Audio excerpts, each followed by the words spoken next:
I pozdrav svima, pred nama je svjetsko prvenstvo u košarci koje će se održati od 31.8. do 15.9. u Kini. Po meni ovo će biti jedno od najzanimljivijih svjetskih prvenstava, tako da ćemo sad malo baciti neku moju prognozu, proći po skupinama i vidjeti ko su glavni favoriti za medalje. Počet ćemo sa skupinom A. Po meni ovo je najslabija skupina i po mnogima kako čitam, bez nekog velikog imena. Tu je domaćin Kina, tu je Poljska koja je došla bez nekih velikih zvijezda svojih, Venezuela i obala Bjelokosti.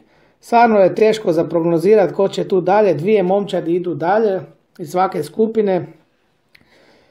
Tako da ovdje bi recimo stavio da će domaćin Kina imat će taj neki vjetar u leđa od sudaca, znate kako domaćini to obično imaju, i možda Poljska ili Venezuela bi stavio tu da će isto neko od njih proći.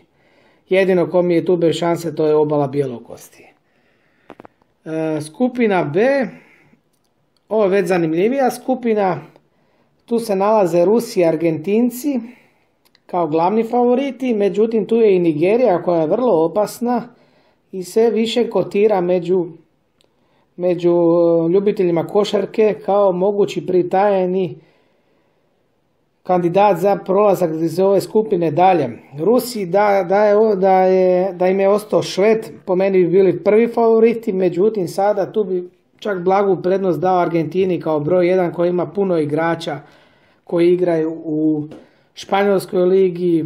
Tu je i Skola, mislim koliko već ima on godina, ali i dalje je tu peto njegovo svjetsko prvenstvo za Luisa Skolu, legenda košarke sigurno. Tako da kažem da je Šved došao na prvenstvo, Rusi bi tu bili sigurno favoriti broj 1, međutim sada bi tu na broj 1 stavio Argentince, 2 Rusija, 3 Nigerija. Južna Koreja je tu meni samo da popuni brojku. Idemo na skupinu C. Tu je Španjolska apsolutni favorit. Bez premca, imat će tu 3-0, uvjerljivo igraju, došli su u jakom sastavu, predvođeni sa Markom Gasolom, sa Ricky Rubiom, sa još brdo odličnih igrača i zasigurno će tu biti jedan od glavnih favorita i za medalju čak. Za drugo mjesto tu može biti i Iran ili Porto Riko, i Tunis čak ima solidan roster, tako da bit će borba, potući će se tu ova tri momčadi za drugu poziciju, međutim Španjolci tu neprikosnoveni u ovoj skupini.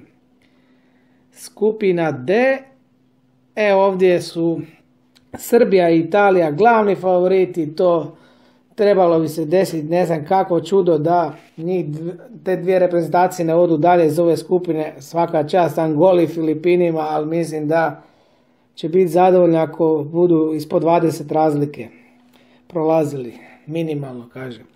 Srbija po meni jedan od glavnih favorita za zlatno odličje, uz Ameriku Srbija je meni favorit, imaju fantastičnu momčad predvođene Nikolom Jokićem, tu je i Bogdan Bogdanović i masa odličnih igrača. Nažalost, ozlijedio im se Teodosić, vidit ćemo to pogotovo u završnici koliko će im to fali. Teodosić je vrhunski playmaker, možda ne igra nešto u zadnje vrijeme, ali ima on onu ruku koju malo koji europski play ima.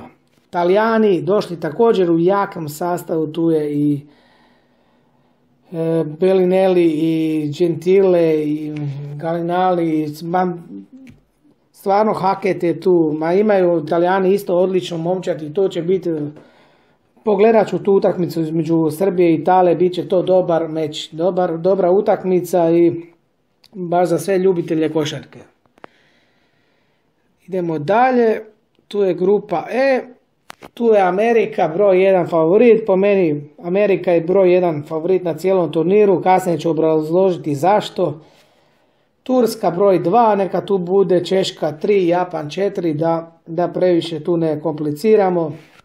Mislim da su Turci ipak kvalitetniji od Čeha i Japanaca. Skupina F, Ovo će biti zanimljiva skupina. Grci koji dolaze ovdje sa možda i najvećom zvijezdom, MVP-em ove sezone NBA lige, Antetokounmpo. Šta reći o njemu, zvijer od igrača, bit će ga guž gledat na ovom prvenstvu, ako on bude zdrav, Grci tu mogu sigurno do medalje, sigurno mogu pobijediti svakoga. Imaju još brata od ovog, pa imaju Kalatesa, imaju brdo tih dobrih igrača koji igraju i Euroligu, tako da Grci tu ne da su favoriti ove skupine, nego su jedni od favoriti cijelog prvenstva. Tu za broj 2 će se biti dobra borba. Brazil, Crna Gora, pa i Novi Zeland nije loš. Biće tu dobar fight, mislim da je Brazil za dlaku malo ispred Crne Gore tu, ali vidit ćemo. Brazil inače trenira Aco Petrović, pa ajde, pratit ćemo i to, mada i Crnogorci dolaze sa Nikolom Vučevićem, tako, bit će ova skupina koju ću pratiti. I sada idemo na skupinu G. Tu su Francuzi, isto u odličnom sastavu došli, po meni, ne spominje ih niko u prva 3 favorita, ali tu će biti oni po meni broj 4 favorit iza Amerike, Srbije i Grčke. Po meni Francuzi imaju odličnu momčad sa Gobertom i još masu odličnih igrača. Francuzi su sportska nacija. Ovo bi bio presedan, na primjer, da Francuzi osvoje zlato, da budu prvaci i u nogometu svjetski i u košarci. To bi bio presedan. Ali nećemo ići tako daleko. Znači Francuska tu sigurno broj 1, broj 2 Njemačka i to je to. Mislim da Dominikanska republika, a pogotovo Jordan, ne mogu tu ugroziti ni Francuze nikako, a Njemce sumnjam. I sada zadnja skupina H, po meni najzanimljivija skupina, najizjednačenija, tu su Kanada, Litva, Australija, Senegal. Kao broj 1 tu ću staviti Litvance, dolaze sa jaki pod koševima NBA igrači Valanciunas i Sabonis, zbilja su odlični. Kanađani su slovili za pritajenog favorita za najveće dosege, međutim isto su imali par otkaza u zadnji čas, tako da ćemo vidjeti. Mislim, tu će biti borba za te 2 pozicije u svakoj. Pa ni Senegal, po meni Senegal je jedna od najboljih afričkih reprezentacija, sigurno. Tako da Australija je tu, Australija tukla Ameriku, mislim, u pripremnoj utakmici, ali opet to je reprezentacija na koju treba obratiti pozornost. Sada da kažem svoju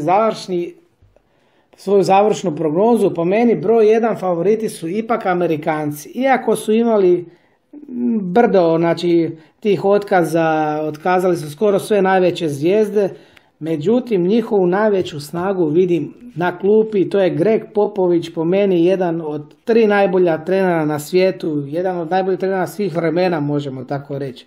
Odličan stručnjak, imaju rostere od igrača koji su sastavljeni, svi su NBA igrači, znači nisu to, tu je jedan Brook Lopez na primjer, pa još dobrih igrača ima, tako da mislim da će njihova snaga doći na izražaj tek u završnom knockout fazi, gdje će ta dužina klupe, gdje su svi odlični igrači koji će biti odlično vođeni, presuditi, mislim da će oni biti prvaci. Kao drugog favorita navodim Srbiju. Iskreno volio bi da Srbija osvoji, jer već je svima dosta te američke dominacije, realno da su Amerikanci pozvali sve svoje zvijezde, ne bi zanimljivo uopće bilo prvenstvo, ali ovaj puta Srbija, kad ima šansu, ima ovaj puta. Znači, Jokić im je tu, u sastavu su punom, osim Teodosića, igraju odlično, u pripremama su pobeđivali sve, znači od Francuske pa Litve, Grčke, znači sve jake reprezentacije su pobeđivali, tako da Srbija mi je tu favorit broj 2, međutim ne bi se čudio ako i Srbija i navijaću, ako dođe do finala sa Amerikancima, navijaću za Srbiju sigurno. Kao broj 3 favorita tu navodim Grčku sa najvećom zvijezdom i MVP-om NBA lige. To je broj 4 bi stavio Francuze, broj 5 bi stavio Španjolce, 6 Litva i tako bi zaokružio taj krug neki glavnih favorita.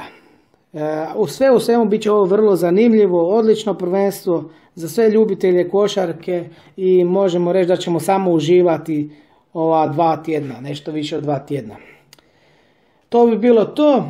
Ne znam da li se slažete sa mojom prognozom ili ne, tako je moje razmišljanje. Napišite u komentare dole kako vi razmišljate i to bi bilo to. Pozdrav svima od Marconea.